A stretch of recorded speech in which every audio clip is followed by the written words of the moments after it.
Hello, everyone. Welcome. I think I can see myself. Here we go. Hi, and welcome to the Kasie Show, where top leaders spill the tea. Guys, you are witnessing something I'm really proud to share.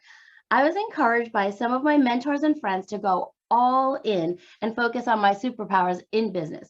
These skills include connecting with people through networking and helping others learn new things and be inspired. So my new interview series, Where Top Leaders Spill the Tea, is your go-to for learning what's going on with some of the most successful women in different areas of business. In this week's episode, I am happy to welcome Tricia Peterson to the show.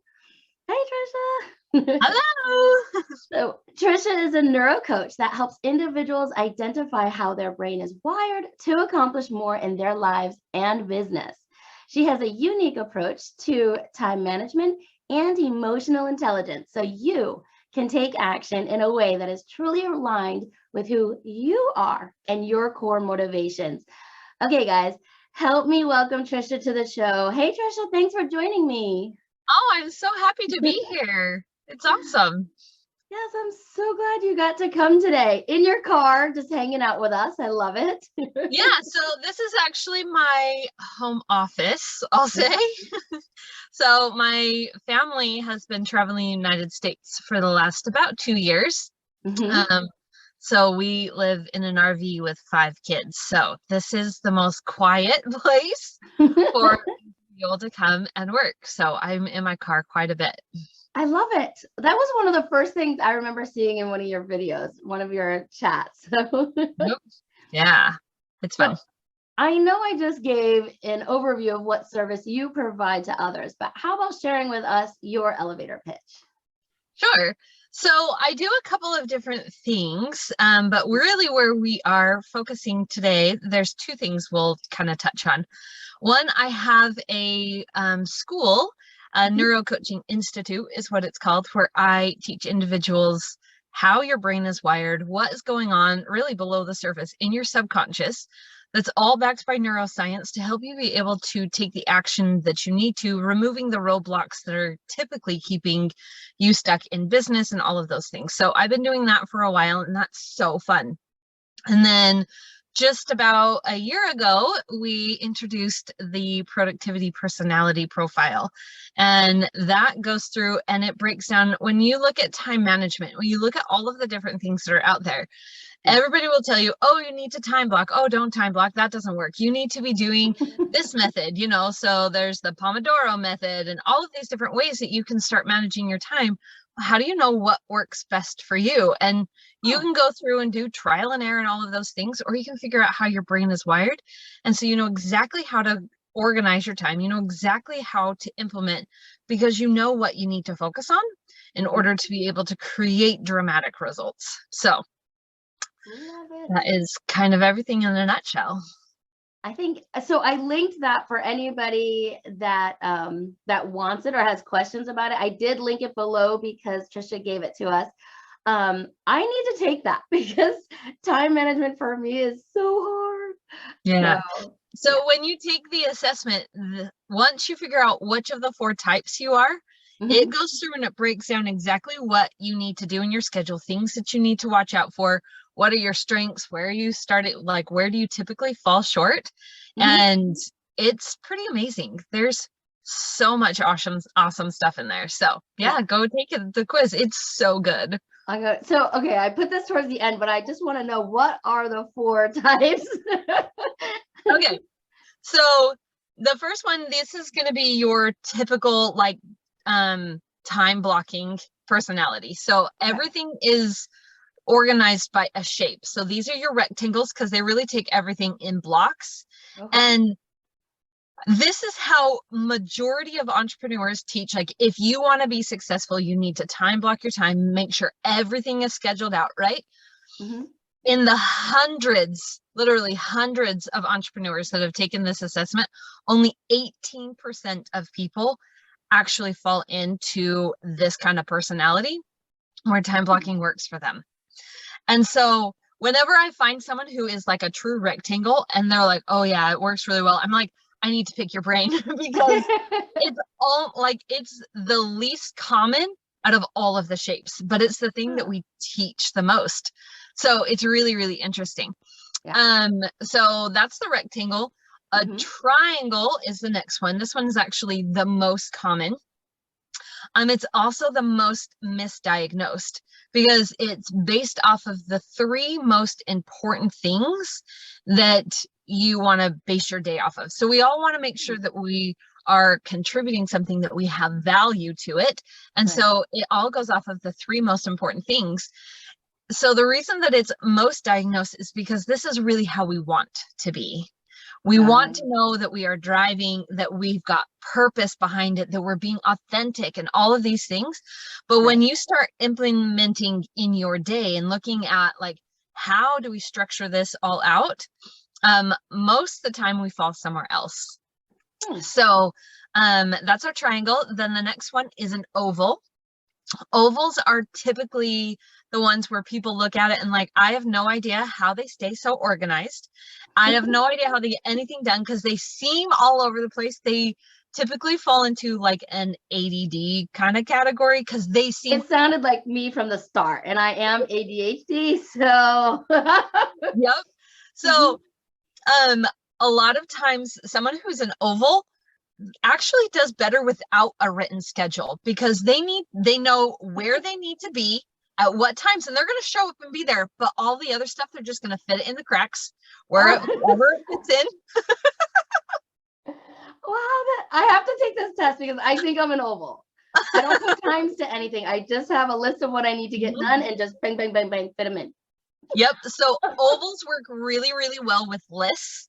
And it's so funny because there are people out there teaching time management and they're like, throw your lists away. Lists are not helping you. And I was like, that works for some people, but if you're an oval and someone tells you to throw your list away, you might have a heart attack. Yeah, because I wouldn't, my brain goes to so many things. I would never make it back to what I have unless I see, oh, okay, there I am again. Back to it. Yep. So I was actually working with a client and she's an oval. And so we started saying like, okay, you need to make a list of all the things that you need to do, but then she categorizes them and color coordinates them so that she knows which list she's pulling at. And I mean, it worked. And she was like, this is amazing. I can't believe how much more I'm getting done. And I mean, like time blocking wise, her schedule is like wide open all the time. And they're like, how do you get anything done? How do you know what to do? And she's like, oh, I got my list. So it just works out well. That sounds like me. That's so funny. So then the last one is a polygon. A lot of entrepreneurs fall into a polygon because they work off of systems. So I am actually a polygon. And we can add as many things as we can to our plate as long as there's a system in place so that we don't have to think about what's coming next. We don't have to worry about how is all of this playing together. Like once this thing is done, then we move on to this thing, and then we move on to that. So my example is always grocery shopping. Like when I write my list, I write it how the store is laid out. So I don't have to like bounce back and forth. Then how I put it in my cart is all dependent on how it's going to go up on the belt. And that is all dependent on like how it's going to be put away in my house. Like everything is organized and structured. So I don't even have to think about it. It all just kind of plays together. And you can do that with pretty much everything that you do in your life and in your business. You can systematize everything. Once you have those things in place, then it's so much easier to say, oh, well, I know what to do next and I can do this because everything's got a system and it all just works together. So it's so fun. My friend Sherry will watch the replay. I'm guessing that's her. She set me up with like a Trello board and we do this and then we do this. And that's funny.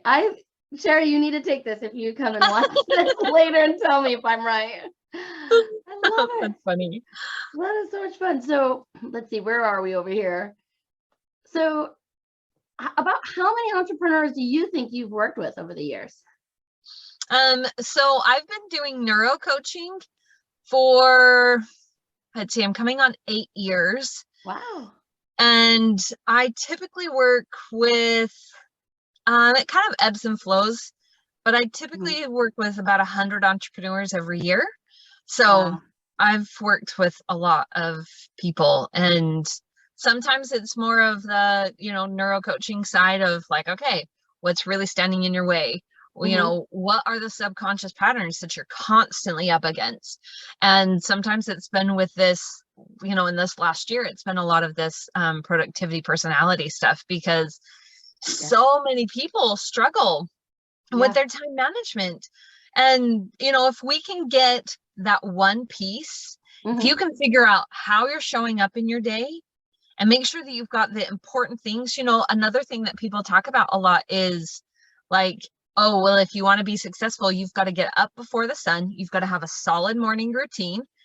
And for some people, that just isn't going to work because they're either night owls or their mornings are super packed and like all of these things.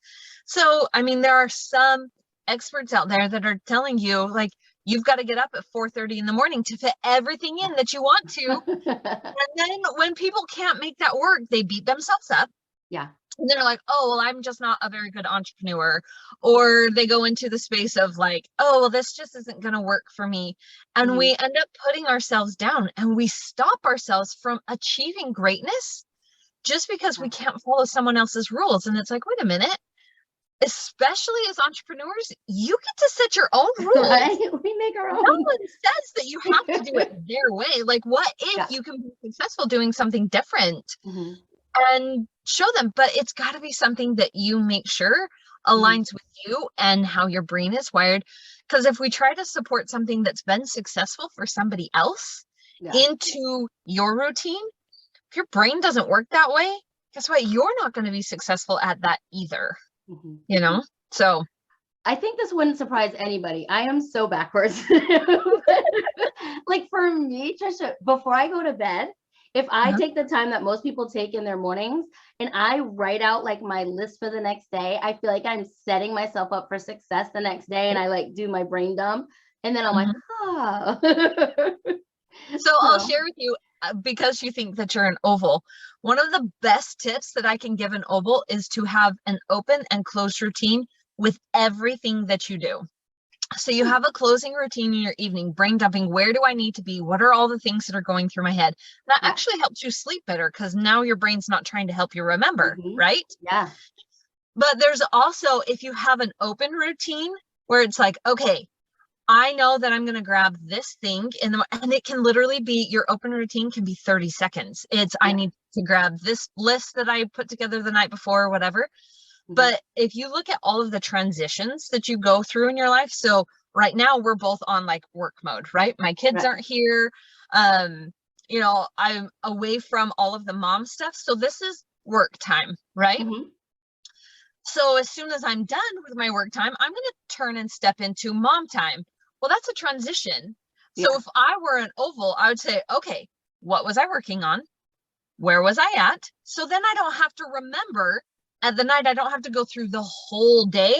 It's just each transition, just write down, what was I working on? Where did I need to, where did I leave off? So that when I come back the next morning, I can pick up exactly where I am, because I've got everything on my list. That is not going to work for a rectangle. It's just not. They're going to be like, oh, this is so tedious, right? But for an oval, that you will do really well to watch your transitions and just take even 30 seconds to just do a quick brain dump. This is what I was working on. This is where I'm showing up and how I'm going to be able to, what I need to do for the next time, little notes to remember or something like that. So that when you do show up, the next time you step into work mode, it's like, oh yeah, that's what I was thinking of. And there's no pickup time.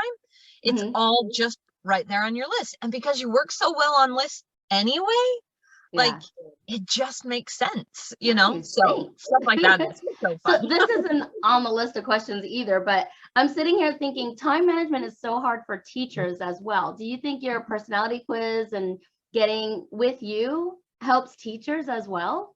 Oh yeah, for sure. Yeah.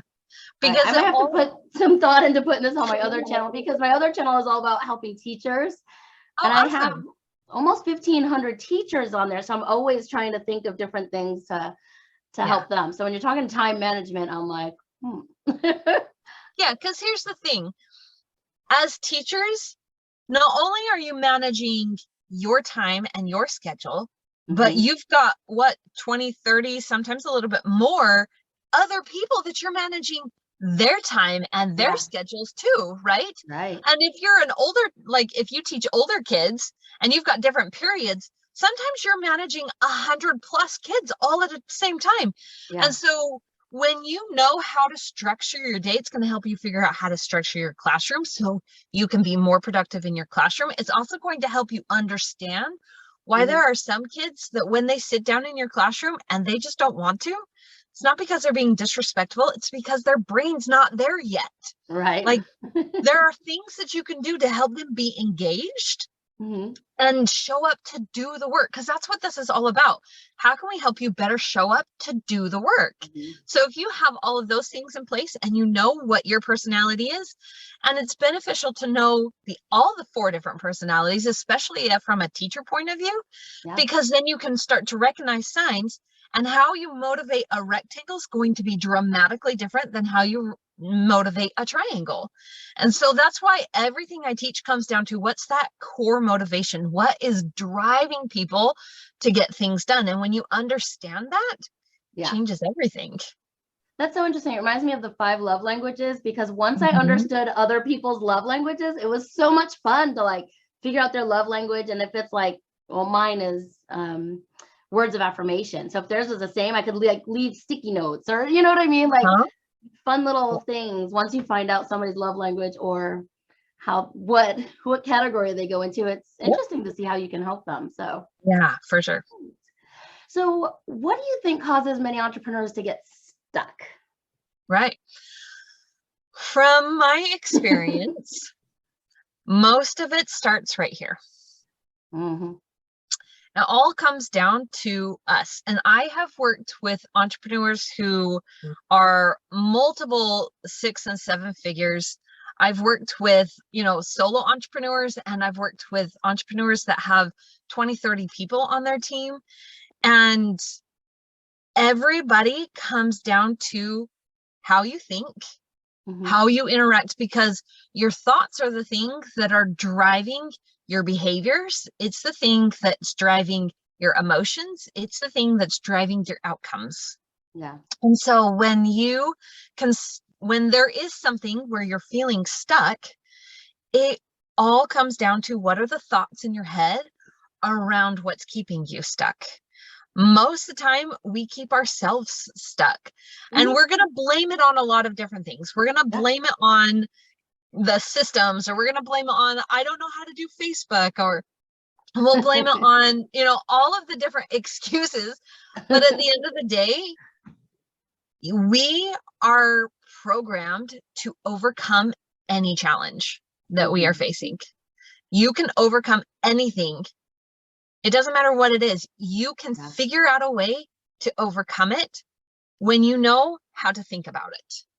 When you know how to change the way that you're interacting with that situation, and you can overcome any challenge or any obstacle just by changing the perspective.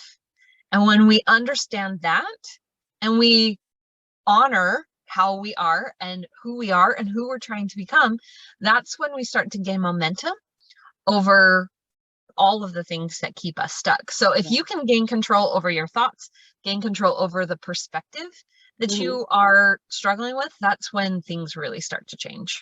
Yeah. I can totally set myself up to not do a workout the next day, or to do a workout the next day, just the night before. All about how I think about it before I go to bed or something. Well, I've noticed for me, I have littles. So I have 5 kids. And my oldest is 11 and the youngest is almost 2. And so I don't always sleep through the night. I wake up in the middle of the night still with little kids crying, not all the time, but often enough.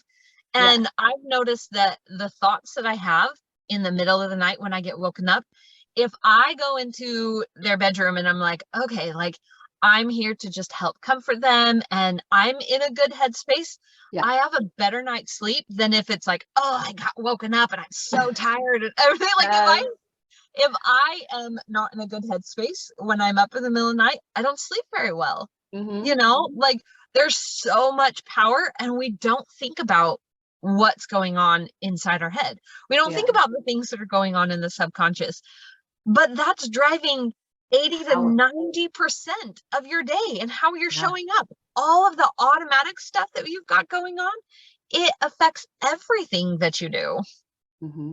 This is my family here. And this is years ago. My kids are in their 20s now. So, you know, we became an empty nester and got this kid right here. The puppy. That's awesome. Aw, I love like hearing about families and stuff, but I'm gonna be a grandma soon. So I am so excited. Yes, my son's wife is pregnant, so that's gonna be totally different. Not here or there on what we're doing, but we started talking about babies and I couldn't help it. No, of course, and you should be bragging about that. That's so exciting. And I've heard that that's like the crowning jewel. That's why you have kids, so you can become a grandma. Right? Okay, so I want to know, what area of focus have you committed to for the first quarter of 2022? So my focus for this quarter, I've decided that I need to ramp up my NeuroCoaching Institute a little bit more. I know the power of the productivity personality profile, and now it's time to teach other people that so that they can not only be more effective in their business, but also take that certification and then apply it into their work. So if I'm teaching somebody, you know, who is part of a corporation, or if I'm working with someone who is a small business owner, if they know how to do all of this, if they know how to recognize the things, then it's just going to help continue to motivate their teams, motivate the people that are around them. And all of my teaching is done through the NeuroCoaching Institute. So I've built that up and I have ran several people through that. And now it's time for me to pick that back up again and start teaching, which I'm super excited about. I love teaching. I love being able to be in front of people and helping them be able to figure out how to better their lives. So that's my focus for this quarter, is really getting my institute back up and going and bringing in this perspective of productivity and helping you be able to recognize what's going on at the surface and know what things to implement to help you be able to show up the best version of you. I'm so excited to take that. It's so we have Tanisha here with us, and Tanisha said, "Good afternoon. This is nice, learning a lot." Awesome, thanks. I'm sorry I didn't see your message sooner. Thanks. That's awesome. So Tanisha, are you excited to take that personality? I see. I have it in my notes, but it's the productivity personality assessment. Productivity personality assessment. So I am super excited to take it because I want to see if I'm what I think I am or if I'm going about things the wrong way. And the thing to remember, just like every personality profile out there, we very rarely are just one. Most of the clients that I've worked with have been a combination of two. They've been really close together. And so we end up saying, okay, if this, you know, maybe you are, your first one was an oval and your second one was a polygon.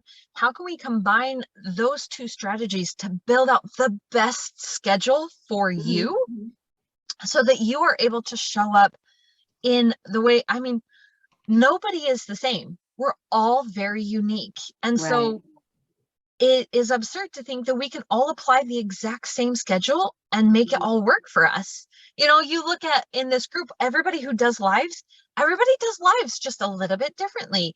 Everybody shows up just a little differently because we're unique. And we want you to continue to be that way. And so the more we learn about your personality, the more you have the permission to show up as the unique person that you are. And so it comes down to just figuring out those things and crafting something that's going to work for you. Love it. I just put in the chat. I put in the actual productivity assessment down there. So you can click on that. If you're watching later on YouTube on the replay, it'll be below in the description box. And let's see. I had one more for you. So the important one, how can people get in touch with you? So I am mostly on Instagram. I'm a little bit on Facebook, but I'm kind of here and there.